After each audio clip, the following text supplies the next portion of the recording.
We have a few people here that flew in from out of town, which is important. We have somebody here from Japan, Mr. John Minio, a founding member.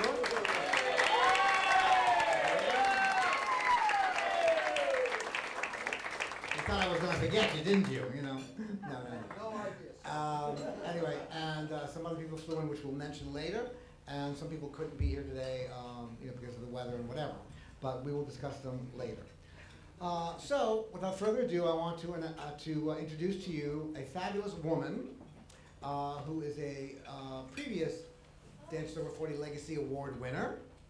And we all love her, and she's here to just say hello and to begin the festivities.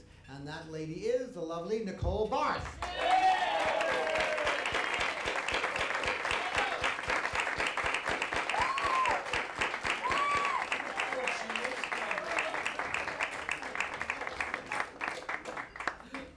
I was going to get her so she wouldn't fit.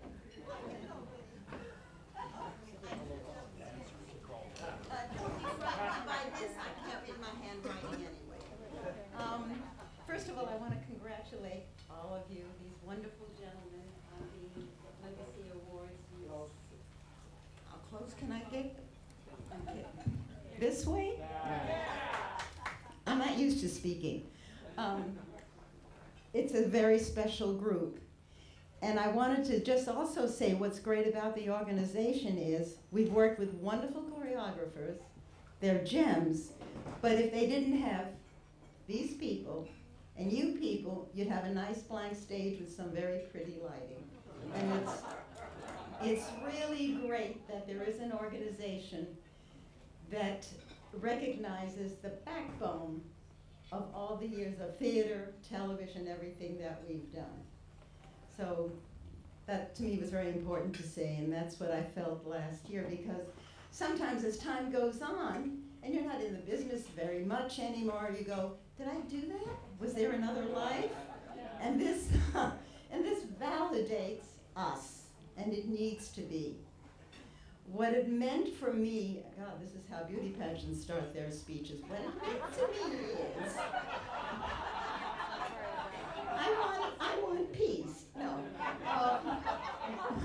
What it meant to me last year, I was in awe of, first of all, being nominated to have it.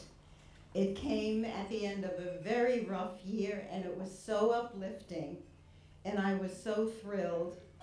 And every day I have the award in a very special place that when I walk out of the house, I either can knock it over, but I at least see it, and it starts the day off, and I'm going, aha, there it is. This is what my life was. This is what it still sometimes is.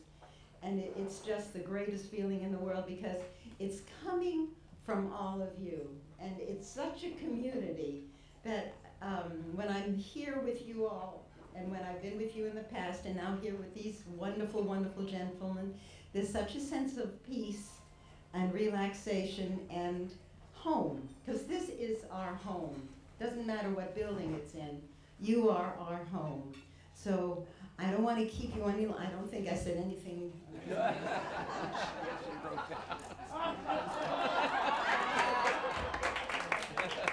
on this note, enjoy it.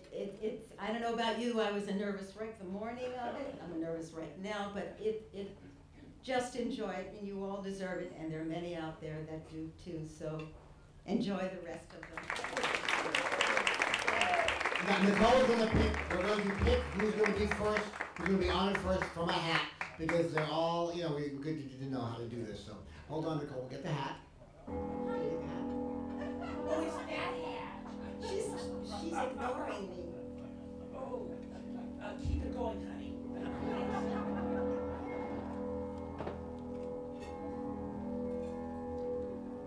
And it's Richard Korthaze.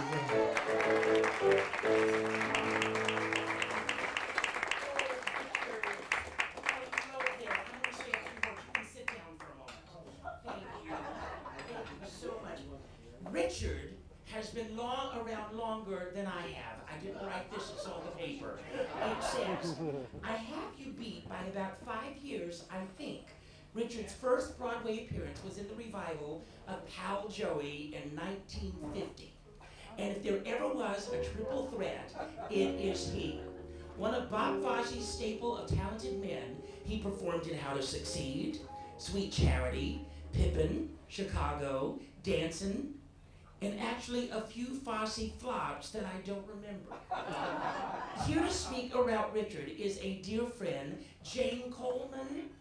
Yes, and another Richard Korthaze friend and supporter, Gildo Nunzio.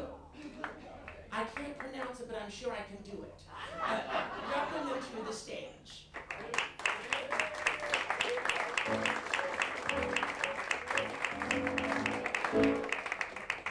Which would you prefer? Why don't you take this? Oh, you want to go in the center? Okay. She's a star. This is just in case I get lost. Oh, I'm not used to using microphones either, so I'll, if I'm too loud, tell me. Anyway, my name is Jane Coleman. I am a friend of Richard Korthaze, and we met in early 1966 in a production of How to Succeed at City Center that was directed by Gus Shermer. Some of you have worked with Gus. I loved him, but not as director. Anyway, it's true. He did good parties. He was wonderful. Anyway, oh my God. Out of 13 Broadway shows, I saw Richard in several of them, and the one that I loved him most in was Chicago, I think. You could always see him, but he played the jury. I thought it was just very clever. And anybody who knows Richard knows that he has two loves. He loves opera, and he loves ballet. And if you know anything about ballet or opera, Richard will be glad to spend hours talking about it. He comes to life. It comes alive. But the one thing that I think a lot of people don't know about Richard is that he's a very wonderful person. He's a very good caregiver. I met him, I think, through Gildo, Nunzio, and Terry Violino, another dancer. And when Terry was sick a few years ago, Richard always would go to him every day and go to the apartment, make sure he was eating correctly, taking his pills, going to the doctors. He would bring him to the doctors, and he spent a lot of time getting Terry well. And at one point, when he asked me to go with him, we went to bring him to the doctor. And then that day, Terry ended up in the hospital. And after 2 weeks, it was very obvious that he was not going to get better. So Richard said to me, he said, Jane, could you come with me today? Because I have to show the doctor the living will, and everybody should have a living will. But he said, please, come with me, and so I can just say goodbye to him with somebody. I said, okay. So I went there, and the doctor explained things to us that it's not reversible, and at about 1 o'clock, all the monitors were removed, plugs were pulled, and Richard and I just sat there, and the doctor said, he could die now within the hour, or maybe 8 hours later. So 1 o'clock came, and we just sat there very quietly looking at Terry and the monitors, and 2 o'clock came, and nothing changed. 3 o'clock, Terry was very strong. Nothing was going down. Everything was still lighting up. And finally, it was 4 o'clock. I went to get some food from the cafeteria at Mount Sinai, and I brought it back for Richard and me, and we ended up still staring. And then I looked at my watch, it was 5:30. And so I just got up very quietly, and I went over to Terry's right ear, and I said, Terry, this is Jane, and I'm with Richard, and we both love you very, very much. And we're going to be with you until the very last moment. But it's 5:30.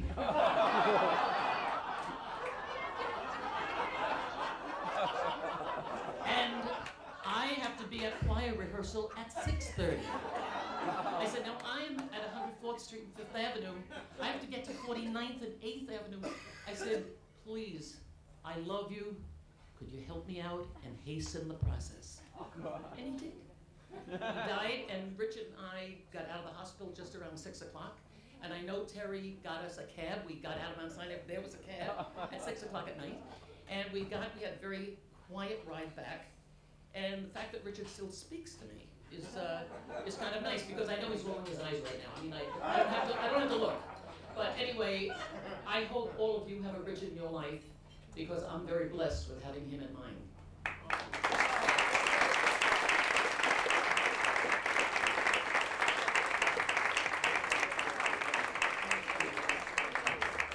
Gildo.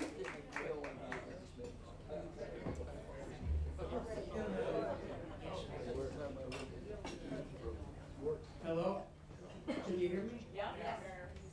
My name is Gildo, Nunzio, and I've been a friend of, but first I want to thank Jane for taking so much time that I don't feel I have to talk very long. Anyway,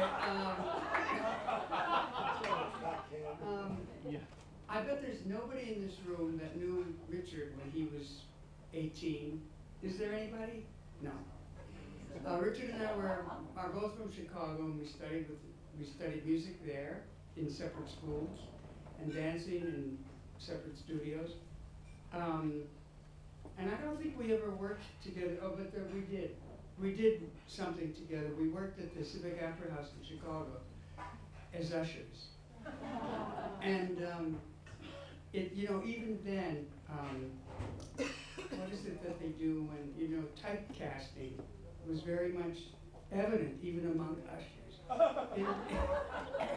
In the Opera House, in those days, the people who worked on the main floor in the boxes had to wear tails. So you had to be tall and thin and good looking, which she was. I had to work in the balcony. But anyway, so I was going to say that if anyone's going to write a biography, I would have to be consulted about chapter 1, because I knew him from the beginning. Chapter 2 would be coming to New York.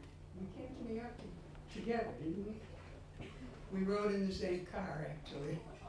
And that was coming to New York. From then on, he really took off. I think he did like 28 things altogether, was it? Shows. Yeah. 14. I did 1. But anyway, the one good thing, though, about having a friend like Richard who goes way back is that if there's somebody that you're thinking about, some minor character from the past, and you think, there's nobody to ask except Richard. Do you remember so-and-so? And he either does or doesn't, but that's a good thing. So, thank you.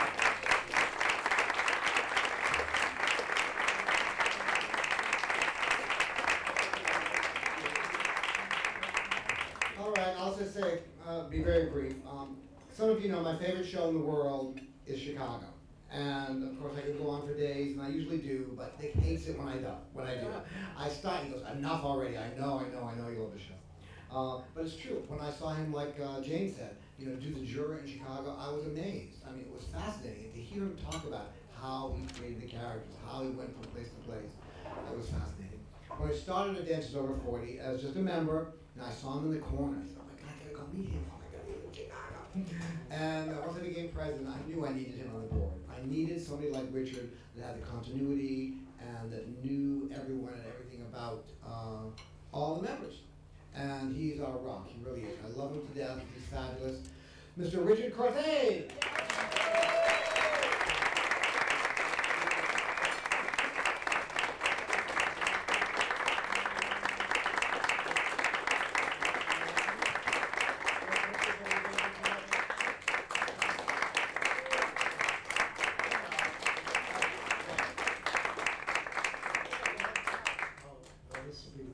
Very quick. As usual. Yes. There is a statement that's been going on for years that says brevity is the soul of wit. Thank you. So this thank you will be very, very brief. Not very witty, but brief. I just want to say thanks to all the dance teachers, and vocal coaches, and teachers that helped keep me able to do my job and gave me the resources to have a career. Thanks to the creative artists who found my abilities useful, and sometimes more than once. Thanks to all the performers with whom I worked for making it all fun and rewarding. Of course, there were exceptions. And thanks to Dancers Over 40 for thinking enough of my talent and career to honor me with this award. Thank you all.